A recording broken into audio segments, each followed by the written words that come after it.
اعوذ باللہ من الشیطان الرجیم، بسم اللہ الرحمن الرحیم۔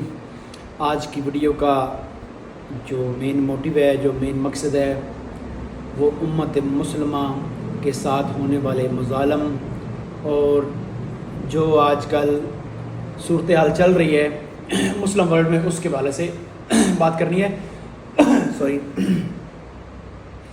پچھلے چند مہینوں سے یا پچھلے ایک سال سے کہہ لیں کہ اسرائیل جو ہے وہ حملے کر رہا ہے فلسطین پر، لیکن مسلم امہ بالکل خاموش ہے۔ مسلم امہ جو ہے وہ ٹوٹلی کہہ لیں کہ OIC یا آرگنائزیشن آف اسلامک کوآپریشن جو ہے وہ 57 کے راؤنڈ اباؤٹ ان کے ممبر ہیں، تو جی ٹوٹلی کہہ لیں کہ خاموش ہے۔ کسی بھی مسلم ورلڈ نے اسرائیل پر کوئی ایک کہہ لیں کہ ایک سمپل جو ہے وہ ایک جملہ تک نہیں بولا کہ آپ لوگ جو ہے وہ مسلم امہ کو کیوں ٹارگٹ کر رہے ہیں یا آپ لوگ زیادتی کر رہے ہیں۔ تو اب دیکھنا یہ ہے، اس نظر سے دیکھنا ہے کہ جب آگ جلتی ہے، جب آگ لگتی ہے تو وہ دور تک پھیلتی ہے۔ اس وقت جو سچویشن چل رہی ہے مسلم ممالک کی یا مسلم ورلڈ کی جو سچویشن چل رہی ہے، اسرائیل کا جو مین موٹیو ہے وہ کیا ہے جی؟ کنٹرول کرنا ہے مسلم امہ پر۔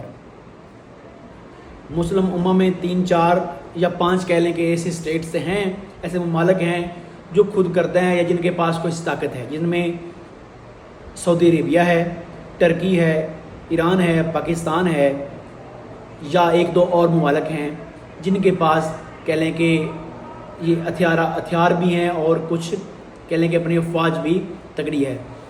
لیکن اس کے باوجود بھی اسرائیل رک کیوں نہیں رہا؟ پچھلے چند دنوں سے حملے کر رہا ہے لبنان میں جو بچے ہیں، جو عورتیں ہیں، جو بوڑھے لوگ ہیں، جو جوان ہیں، جتنے بھی لوگ ہیں وہ شہید ہو رہے ہیں، ان کو مارا جا رہا ہے، قتل عام کیا جا رہا ہے، اٹیکس کیے جا رہے ہیں، لیکن مسلم امہ چپ ہے۔ جب آپ کے پڑوس میں آگ لگتی ہے تو کبھی بھی آپ محسوس نہ کریں کہ آپ جو ہے وہ محفوظ رہ جائے گی۔ ایک کہانی ہے، ایک کہاوت ہے، کہانی ہے ایک طرح کی، کہہ لیں کہ ایک گھر میں، کسی گھر میں ایک سانپ آ گیا تھا۔ اس گھر میں کبوتر بھی رہتا تھا، مرغا بھی رہتا تھا اور ساتھ ہی بکرا رہتا تھا۔ تو کبوتر بھاگا گیا مرغے کے پاس کہ جی اس گھر میں سانپ آ گیا۔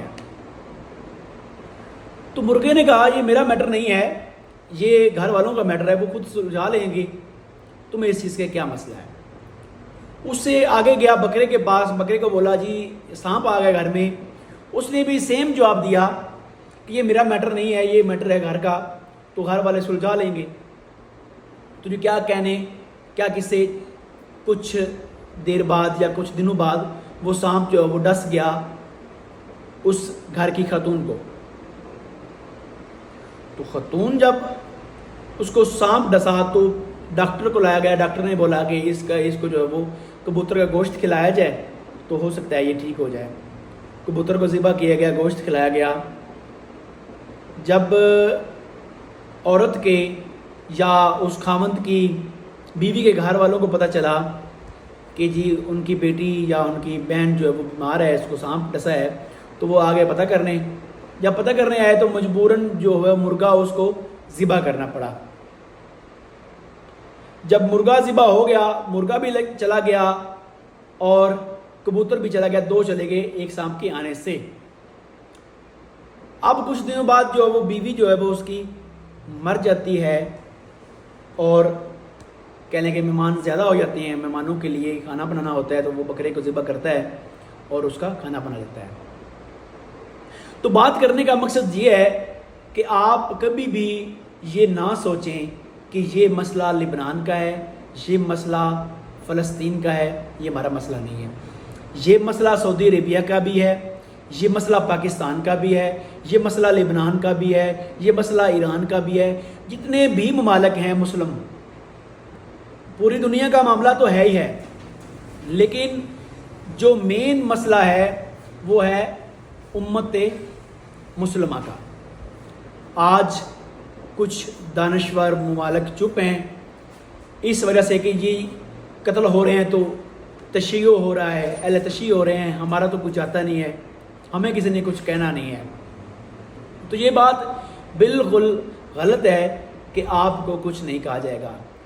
اگر فلسطین کے بعد لبنان کی باری آ گئی ہے تو اس کے بعد باری آ گئی کسی اور ملک کی، ہو سکتا ہے وہ ایران ہو سکتا ہے وہ سعودی عربیہ ہو سکتا ہے وہ کوئی اور چھوٹا بڑا مسلم ممالک میں سے ہو۔